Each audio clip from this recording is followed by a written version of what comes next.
It's not a few words, Steve, because they have allocated 15 minutes to me, so please bear with me. Mr. Edwin Tong, Minister for Culture, Community and Youth, and Second Minister for Law. Mr. Desmond Chin, Commissioner of Charities. Mr. David Gerald, President of SIAS. Professor Robbie Goh, Provost of SUSS. Ladies and gentlemen, it's so good to see you all, and thank you very much for making time to be with us today. Last year, Singapore hosted two significant conferences on trust. One was organized by China News Asia, and the other one was organized by SIAS. Although I was initially tempted to follow suit and focus on trust last year, I realized that I needed a deeper understanding of the concept of trust. And I was particularly interested in how the general perception of trust in institutions differ from trust in the sector, and how that differs from trust in individual charities. So I did a lot of reading and research, and today I'm more prepared to dwell into the critical role of trust and to share some strategies for you as charity leaders, and also analyze some of the elements that might erode trust. As Minister has mentioned, trust in charities refer to the confidence that stakeholders have in the charity's capability to ethically and effectively derive at their mission.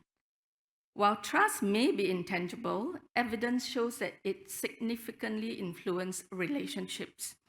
Stephen Covey aptly puts it when he says that trust is the glue of life. It's the foundational principle that holds all relationships together. I have personally experienced the profound impact of trusting relationships. The intangible force not only drives donations and attracts volunteers, but also energizes our efforts to create a meaningful difference.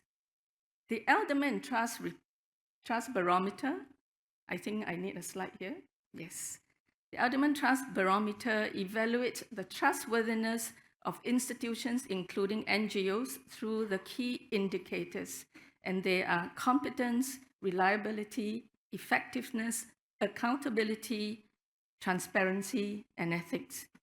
And I found out that all the words make up the word CREATE, C-R-E-A-T-E, so it's better for my memorizing.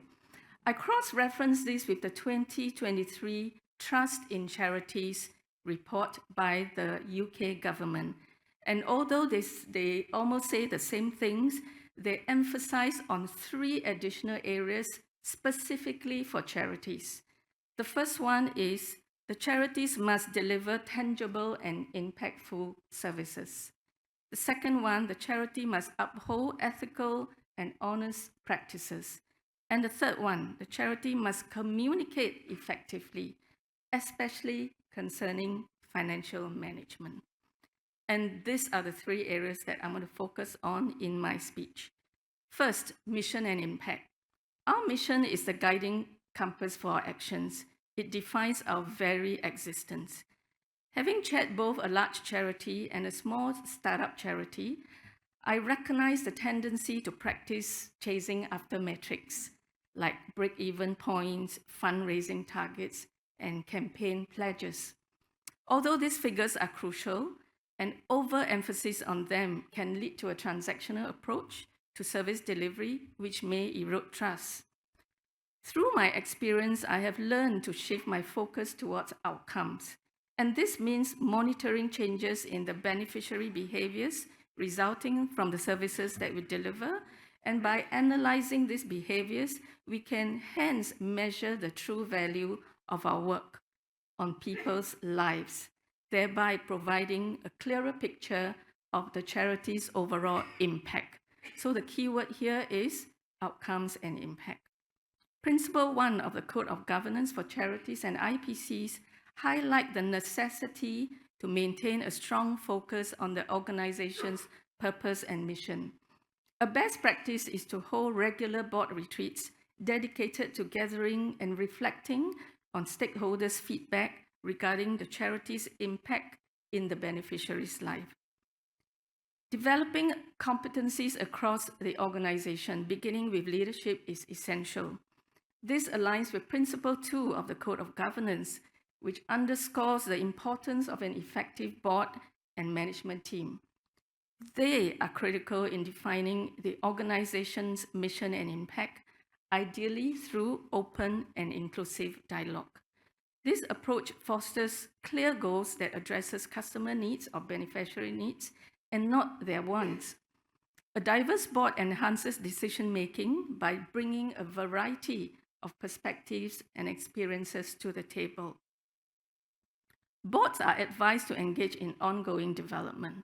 This involves recruiting, nurturing, and when necessary, removing trustees according to established best practices. Conducting a skills audit of the organization is also recommended when feasible.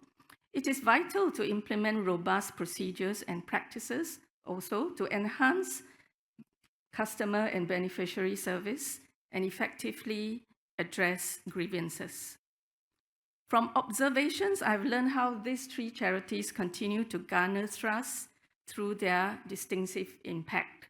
First, the World Wildlife Fund is acclaimed for the commitment to protecting endangered species and habitats, earning respect through its scientific rigor and advocacy effort. Second, Charity Water stands out for the transparency in using 100% of its public donations directly to its programs in developing countries, while the operating costs are covered through a separate initiative, which they call the WELL.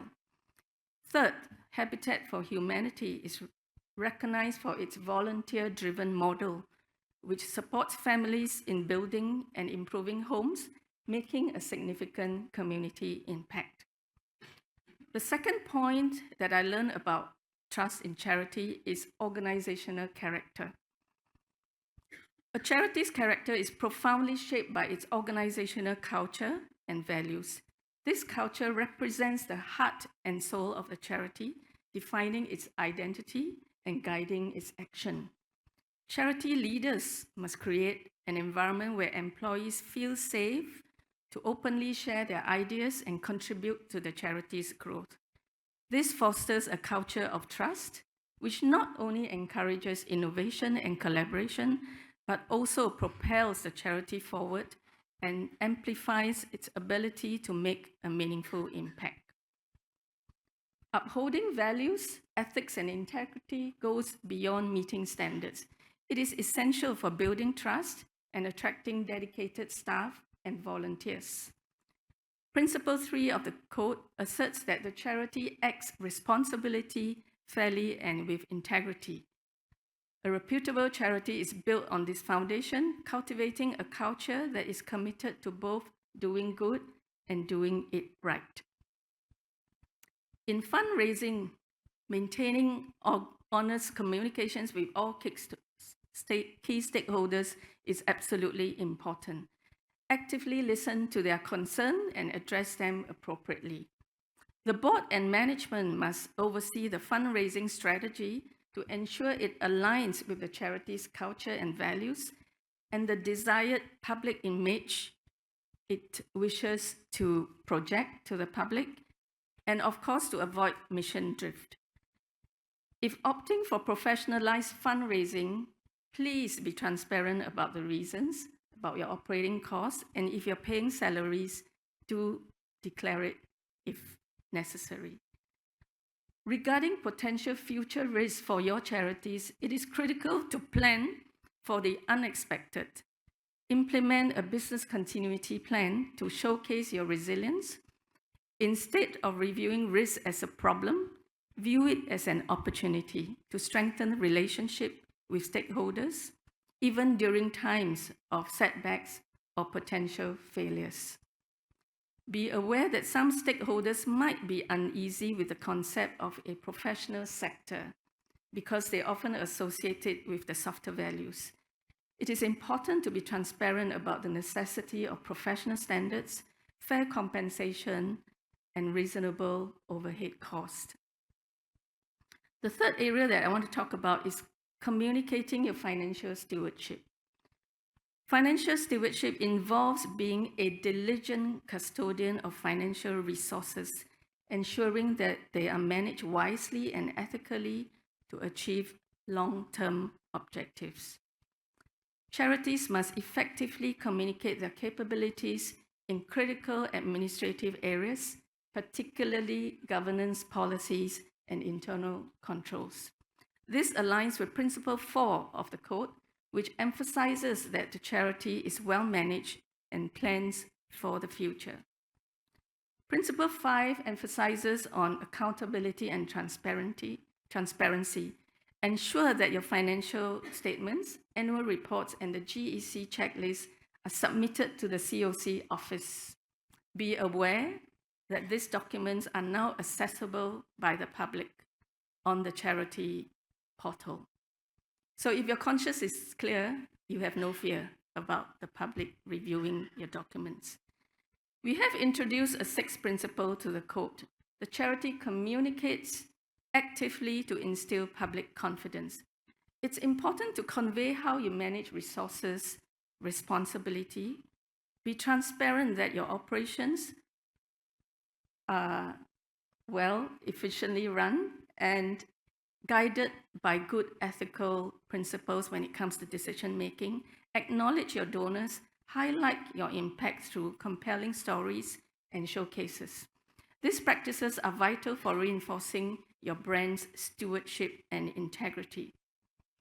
The charity's governing board must foster a culture of ongoing stakeholder communications that align with legal requirements and core values.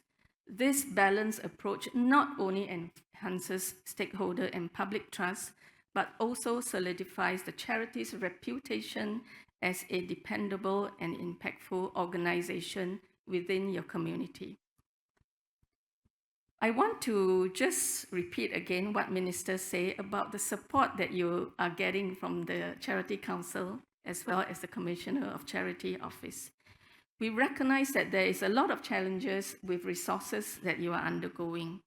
So we are dedicated to support you as much as we can, and even more in future as we get to understand the diversity of the landscape. Now, charities with complex structures, such as wholly owned subsidiaries that are also charities, can tap on the collaboration grant under the Charities Capability Fund to streamline and standardize your internal controls. We found this out when we were reviewing the applications for the upcoming awards program, that there were many group charities that came together and the board members were duplicated in many places. We always ask, how about independence of decision making? So this came about. So tap on the collaborative grant. Charities can also benefit from the shared services initiatives by the various partners for board renewal and development. Yeah, so tap on CNPLs, tap on Pro Bono SG, tap on SGX, shared services, and tap on SID with the SCOOT program, newly improved and blended, which includes online and face-to-face sessions, and it's oncoming next year. And I also want to mention that SID is doing this in collaboration with the Social Service Institute. Minister also announced the release of our upcoming ESG playbook. I echo my gratitude to KPMG Singapore for the invaluable contributions to its development. And not only that, they have also committed to help the charity with applying the playbook through the workshops that they will be conducting next year. So thank you, KPMG. I'd like to touch a bit on the organizational life cycle project that we have just embarked with Ernst & Young. We've completed the surveys, and the reason why we do it is because we understand that charities are at different stages of development. Some of you are startup, some of you are at the growth stage, some of you are already matured and delivering impact. Others may be declining. Some of you may, as a result of the decline, be renewing your mission. And some of you may say, we have already achieved what we set out to do, so maybe it's time to call it a day, right? That's fine too for the charity sector. And this particular life cycle project is to give the Charity Council more perspective on the different profiles of charity, and then how we can deliver our support to you in your particular context.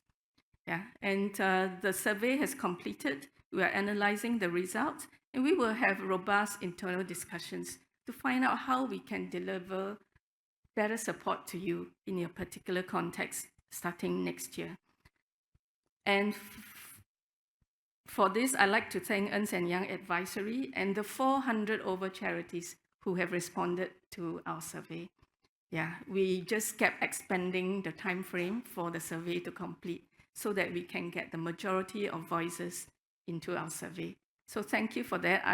We have reached a point where I believe that the findings will be valid and credible for decision making. In closing, you may have noticed that the Charity Council has a refreshed logo. Who noticed that? Yes, it's supposed to be subtle, right? Right, so while the changes may be subtle, we have preserved the butterfly. I like the butterfly because it shows outstretched wings, symbolizing all the charity's potential to reach their fullest potential, not just potential, but fullest potential. And the diverse colors represent the vibrant spectrum of all of you, right?